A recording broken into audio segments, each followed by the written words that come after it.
नमस्कार दोस्तों, welcome to Sambhav education. This is Aryan Shukla. दोस्तों, आज की क्लास में हम जीके के 26 इंपॉर्टेंट क्वेश्चन डिस्कस करेंगे विथ एक्स्ट्रा फैक्ट। ये सभी टॉप के क्वेश्चन होंगे। कुछ ऐसे क्वेश्चन हैं जो बीएड प्रवेश परीक्षाओं में कई बार पूछे गए हैं, इसलिए आप लोग क्लास को ध्यान से देखिएगा एंड क्लास के अंत में बताइए कि आपके 26 में से कितने क्वेश्चन राइट निकले। सबसे पहले आप लोग क्लास को लाइक करिए, अपने फ्रेंड ग्रुप सभी जगह शेयर कर दीजिएगा ताकि ज़्यादा से ज़्यादा लोग जुड़ सकें। और जो फ्रेंड इस चैनल पर नए हैं वो चैनल को सब्सक्राइब करेंगे, वाल आइकन को प्रेस कीजिए ताकि सभी नोटिफिकेशन आप तक पहुंच सकें। डेली आपकी क्लास होती है स्पेशल बीएड प्रवेश परीक्षा 2023 के लिए, तो आप लोग डेली क्लास को ज्वाइन कीजिएगा। चलिए शुरू करते हैं आज की क्लास। क्वेश्चन नंबर फर्स्ट के लिए आंसर करिए। इंपॉर्टेंट क्वेश्चन है, अच्छा क्वेश्चन है, आपके एग्जाम में पूछा हुआ क्वेश्चन है। बताइएगा, तुलबुल परियोजना किस नदी पर स्थित है?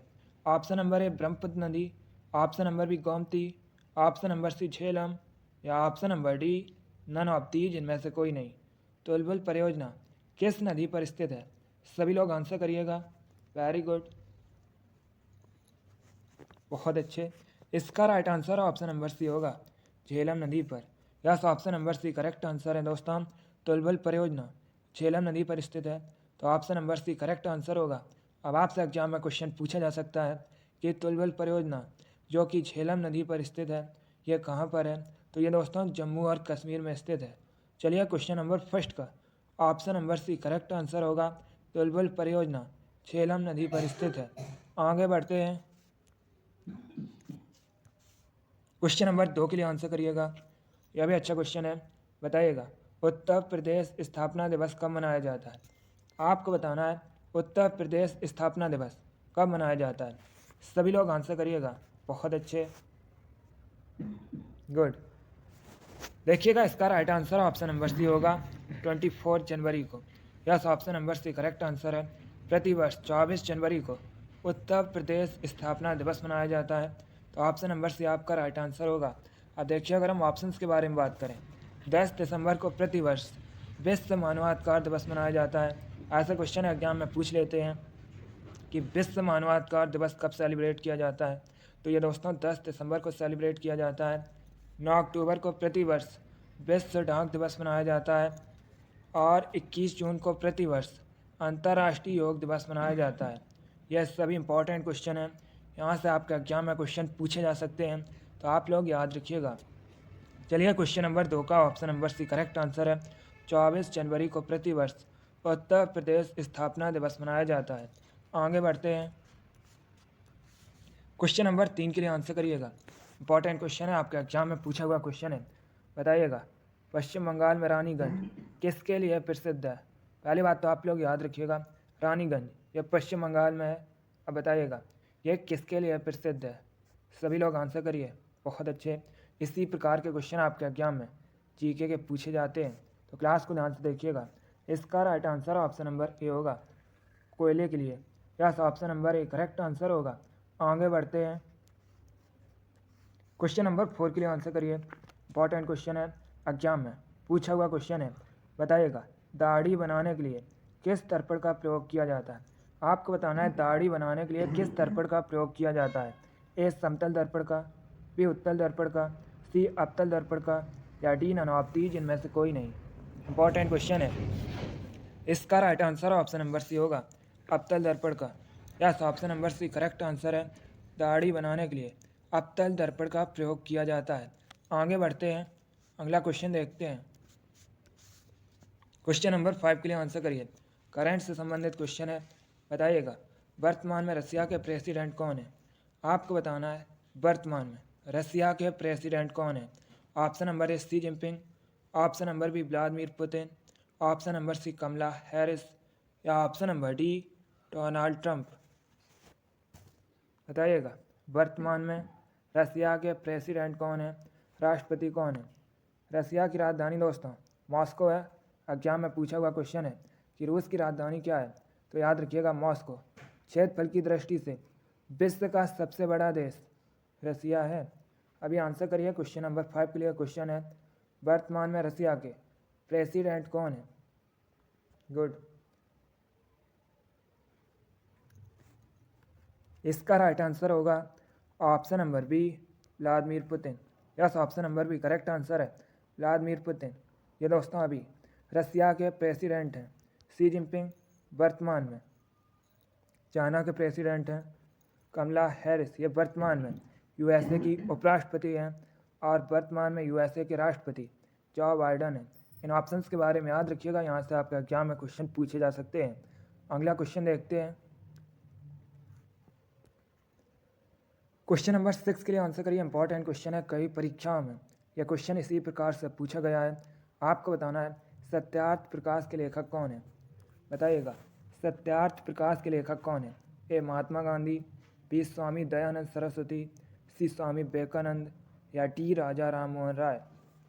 इंपॉर्टेंट क्वेश्चन है। इसका right answer option number B होगा Swami Dayanand Saraswati. Yes, option number B correct answer है दोस्तों। स्वामी दयानंद सरस्वती ने सत्यार्थ प्रकाश की रचना की है, तो ऑप्शन नंबर बी आपका राइट आंसर होगा। अब देखिए, अगर हम स्वामी दयानंद सरस्वती की बात करें, एग्जाम में क्वेश्चन पूछ लेते हैं कि स्वामी दयानंद सरस्वती का मूल नाम क्या था, तो दोस्तों मूल शंकर। स्वामी दयानंद सरस्वती का मूल नाम था वेदों की ओर लौटो। ये नारा दिया है दोस्तों स्वामी दयानंद सरस्वती ने, और स्वामी दयानंद सरस्वती ने 1875 में, कब दोस्तों, 1875 में आर्य समाज की स्थापना की थी मुंबई में। तो आप लोग इनके बारे में याद रखिएगा, यहाँ से क्वेश्चन एग्जाम में पूछे गए हैं, आगे भी पूछे जा सकते हैं। क्वेश्चन नंबर 6 का ऑप्शन नंबर भी करेक्ट आंसर होगा। स्वामी दयानंद सरस्वती की रचना है सत्यार्थ प्रकाश। आगे बढ़ते हैं। क्वेश्चन नंबर 7 के लिए आंसर करिए। बताइएगा, what is the national sport of France. आपको बताना है फ्रांस का राष्ट्रीय खेल क्या है, नेशनल स्पोर्ट क्या है। A cricket, B table tennis, C football, या डी बैडमिंटन। आंसर करिएगा सभी लोग, अच्छा क्वेश्चन है। आपको बताना है फ्रांस का नेशनल स्पोर्ट राष्ट्रीय खेल क्या है। इसका right answer option number C होगा football. Yes, option number C correct answer है, फुटबॉल फ्रांस का राष्ट्रीय खेल है। फ्रांस की राजधानी पेरिस है। फ्रांस यूरोप महाद्वीप के अंतर्गत आता है। यह क्वेश्चन और एग्जाम में पूछ लेते हैं कि ब्राज़ील का राष्ट्रीय खेल क्या है, तो दोस्तों फुटबॉल ब्राज़ील का भी राष्ट्रीय खेल है, याद रखिएगा। क्वेश्चन नंबर 7 का option number C correct answer है। आगे बढ़ते हैं। क्वेश्चन नंबर 8 के लिए आंसर करिए। बताइएगा, मोमबत्ती रासायनिक ऊर्जा को किस में रूपांतरित करती है। आपको बताना है मोमबत्ती रासायनिक ऊर्जा केमिकल एनर्जी को किस में कन्वर्ट करती है। ए विद्युत ऊर्जा में, बी यांत्रिक ऊर्जा में, सी ऊष्मा और प्रकाश ऊर्जा में, या डी ननावती, जिनमें से कोई नहीं। जिसने अभी क्लास को लाइक नहीं किया, एक बार लाइक करिए। डेली आपकी क्लास होगी, सभी लोग डेली क्लास को ज्वाइन कीजिएगा, और क्लास को ज़्यादा से ज़्यादा शेयर भी कीजिए। Very good. इसका right answer option number C होगा। Yes, option number C correct answer है दोस्तों, कैंडल। ये केमिकल एनर्जी को ऊष्मा और प्रकाश ऊर्जा में कन्वर्ट करती है, रूपांतरित करती है। तो आपका right answer option number C होगा। आगे बढ़ते हैं। क्वेश्चन नंबर 9 के लिए आंसर करिए। एग्जाम में पूछा हुआ क्वेश्चन है, अभी आपको बताना है ईवीएम का फुल फॉर्म क्या होता है। बताइएगा, what is the full form of EVM. EVM का पूर्ण रूप क्या होता है। इंपॉर्टेंट क्वेश्चन है, सरल क्वेश्चन है, आप लोग आंसर दे सकते हैं। इसका राइट आंसर ऑप्शन नंबर भी होगा electronic voting machine. Yes, option number भी करेक्ट आंसर है। ईवीएम का फुल फॉर्म होता है इलेक्ट्रॉनिक वोटिंग मशीन। आगे बढ़ते हैं। क्वेश्चन नंबर 10 के लिए आंसर करिए। बताइएगा, ऋग्वेद में किसके लिए पुरंदर शब्द का यूज हुआ है। सभी लोग बताइएगा, ऋग्वेद में किसके लिए पुरंदर शब्द का प्रयोग हुआ है। ए विष्णु, बी शिव, सी ब्रह्मा, या डी इंद्र। ऋग्वेद सबसे प्राचीन वेद है। अब बताइएगा, इसमें किसके लिए पुरंदर शब्द का उपयोग हुआ है, यूज हुआ है। इसका right answer option number D होगा, इंद्र के लिए। Yes, option number D correct answer होगा। ऋग्वेद में इंद्र के लिए पुरंदर शब्द का उपयोग हुआ है, यूज हुआ है। आगे बढ़ते हैं।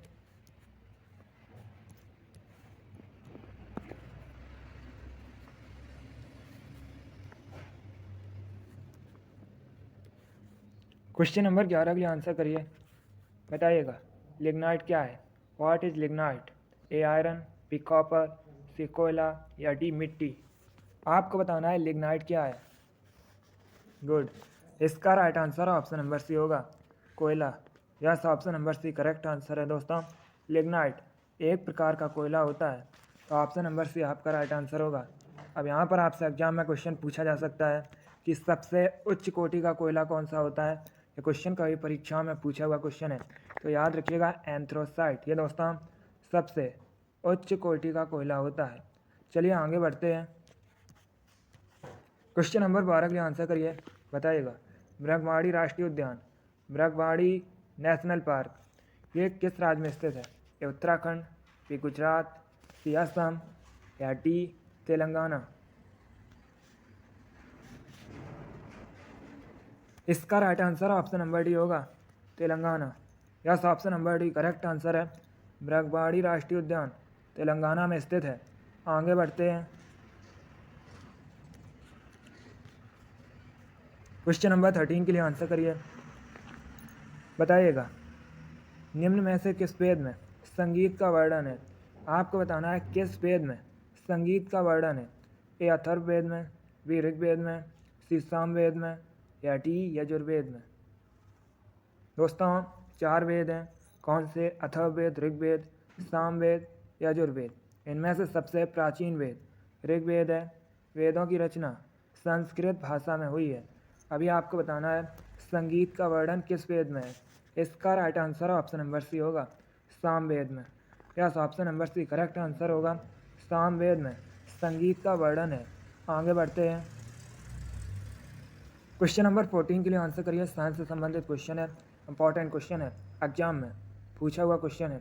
आपको बताना है किसे कोशिका का ऊर्जा ग्रह भी कहते हैं।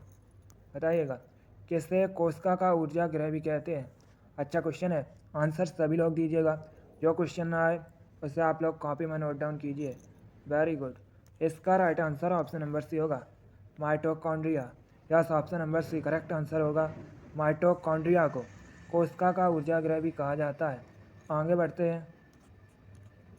क्वेश्चन नंबर 15 के लिए आंसर करिए, बताइएगा। कतर की कैपिटल क्या है? आपको कतर की राजधानी का नाम बताना है।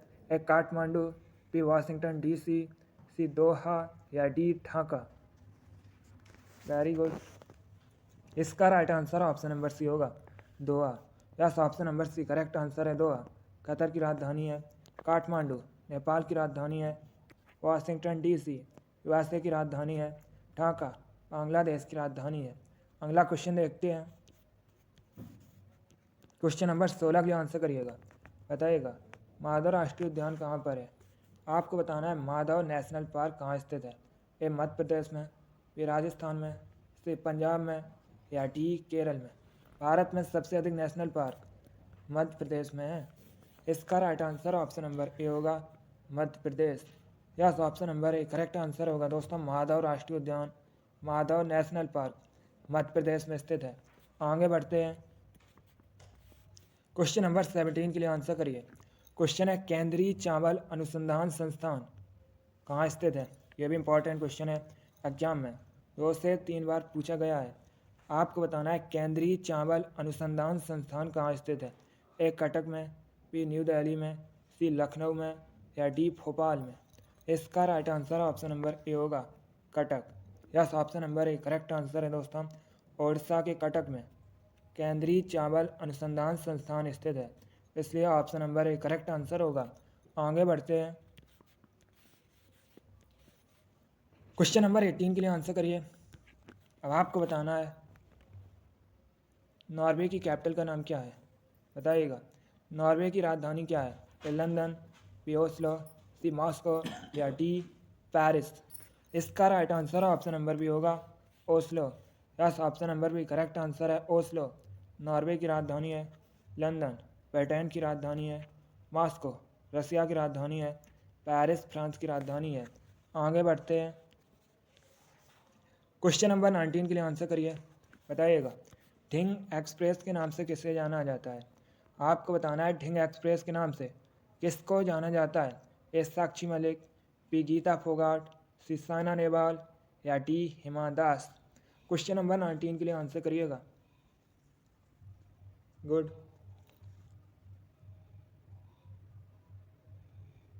बहुत अच्छे। इसका right answer option number D होगा हिमा दास को। Yes, option number D correct answer होगा। हिमा दास को ढिंग एक्सप्रेस के नाम से जाना जाता है। आगे बढ़ते हैं। क्वेश्चन नंबर 20 के लिए आंसर करिए। अब आपको बताना है निम्न में से कौन सा शहर हडसन नदी के किनारे बसा है। आपको बताना है कौन सी सिटी, कौन सा शहर हडसन नदी के किनारे बसा है। ए न्यूयॉर्क, बी टोक्यो, सी लंदन या डी पेरिस।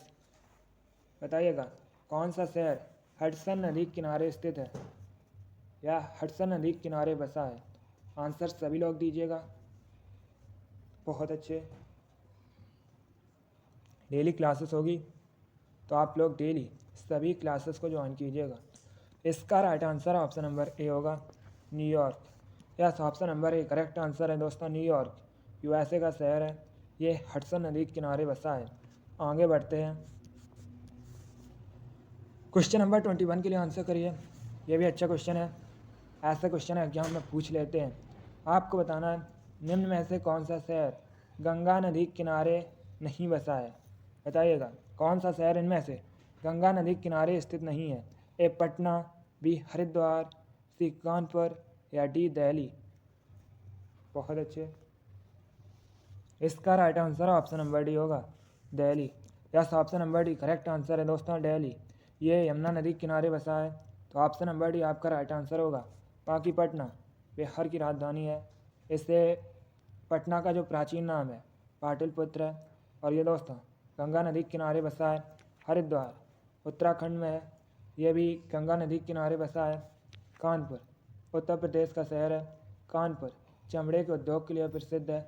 इसे उत्तर भारत का मैनचेस्टर भी कहा जाता है। और ये दोस्तों गंगा नदी के किनारे बसा है। बाकी अभी मैंने आपको बताया था दिल्ली यमुना नदी के किनारे स्थित है। आगे बढ़ते हैं। क्वेश्चन नंबर 22 के लिए आंसर करिए। बताइएगा वर्तमान में दिल्ली के लेफ्टिनेंट गवर्नर कौन है। आपको बताना है वर्तमान में दिल्ली के उपराज्यपाल कौन है। बहुत अच्छे। Option number A Manoj Sinha, B Anil Baijal, C Kiran Bedi या डी नन ऑफ दीज इनमें से कोई नहीं। इसका राइट आंसर दोस्तों ऑप्शन नंबर डी होगा नन ऑफ दीज इनमें से कोई नहीं, क्योंकि वर्तमान में दिल्ली के उपराज्यपाल विनय कुमार सक्सेना हैं। तो ऑप्शन नंबर डी आपका राइट आंसर होगा। आगे बढ़ते हैं। ये जो मनोज सिन्हा हैं ये वर्तमान में जम्मू और कश्मीर के उपराज्यपाल हैं। अगला क्वेश्चन देखते हैं। क्वेश्चन नंबर 23 के लिए आंसर करिए। बताइएगा शॉर्ट हैंड का आविष्कार किसने किया था। आपको बताना है शॉर्ट हैंड इसका आविष्कार किसने किया था। ए सर आइजैक पिटमैन ने, बी एडवर्ड जेनर ने, सी माइकल फेराडे ने या डी नन ऑफ दीज। ये भी अच्छा क्वेश्चन है। बताइएगा शॉर्ट हैंड का आविष्कार किसने किया था या शॉर्ट हैंड के आविष्कारक कौन है। Correct answer option number A होगा Isaac Pitman. Yes, option number A सही उत्तर होगा। आगे बढ़ते हैं। क्वेश्चन नंबर 24 के लिए आंसर करिए। बताइएगा श्री राधा वल्लभ मंदिर कहाँ स्थित है। श्री राधा वल्लभ मंदिर कहाँ स्थित है। ए हरिद्वार में, बी वृंदावन में, सी बनारस में या डी ऋषिकेश में। इसका right answer option number B होगा वृंदावन में। Yes, option number B correct answer है। श्री राधा वल्लभ मंदिर उत्तर प्रदेश के वृंदावन में स्थित है। तो ऑप्शन नंबर डी सही उत्तर होगा, करेक्ट आंसर है। आगे बढ़ते हैं। क्वेश्चन नंबर 25 के लिए आंसर करिए। बताइएगा सिंगापुर की करेंसी क्या है। सिंगापुर की मुद्रा आपको बतानी है। बहुत अच्छे।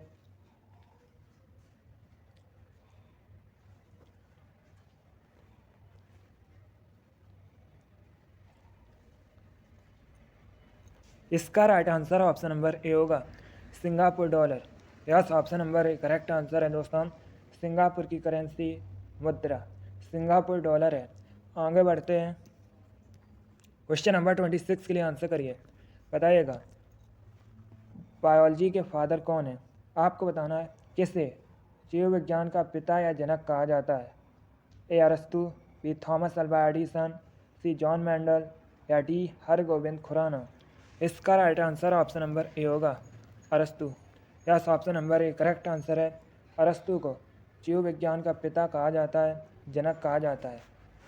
तो आप लोग याद रखिएगा, बायोलॉजी का फादर अरस्तु कहा जाता है। वेरी गुड, बहुत अच्छे दोस्तों। इसका right answer option number A होगा। गुड। चलिए दोस्तों, आज की क्लास में हमने जीके के 26 इंपॉर्टेंट क्वेश्चन डिस्कस किए with extra fact. I hope आप सभी को ये क्वेश्चन समझ आए होंगे। सो क्लास को लाइक करिए, शेयर करिए, चैनल पर नए हैं तो चैनल को सब्सक्राइब कीजिए, बेल आइकन को प्रेस कीजिए ताकि सभी नोटिफिकेशन आप तक पहुंच सकें। चलिए, इसी के साथ मैं आपको मिलूँगा अगली क्लास में। एंड आप लोग अपना स्कोर ज़रूर बताइए कि आपके 26 में से कितने क्वेश्चन राइट निकले। चलिए, thank you guys, thank you for watching, God bless you all.